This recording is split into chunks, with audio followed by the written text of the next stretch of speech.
ద్వాదశ జ్యోతిర్లింగ క్షేత్రాలలో మొదటిది గుజరాత్ ప్రభాస తీర్థంలోని సోమనాథ స్వామి క్షేత్రం. ఇది చంద్ర ప్రతిష్ఠిత లింగం.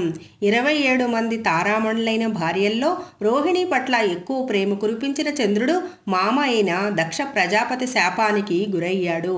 క్షయవ్యాధిగ్రస్తుడయ్యాడు. బ్రహ్మదేవుని సూచన మేరకు అరేబియా తీరంలోని ఈ తీర్థంలో శివలింగ ప్రతిష్ఠ చేసి అర్చించి రోగ విముక్తుడయ్యాడు. సోముడు ప్రతిష్ఠించిన లింగం కనుక సౌరాష్ట్ర శివునికి సోమనాథేశ్వరుడనే పేరు కలిగింది.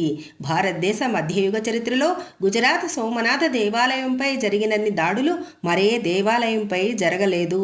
సోమనాథ శివుణ్ణి గజనీ గండ్రగొడ్డళ్ల బారి నుంచి కాపాడటానికి వేలాది శివభక్తులు చేసిన ఆత్మత్యాగాలను గురించి కథలుగా చెప్పుకుంటారు.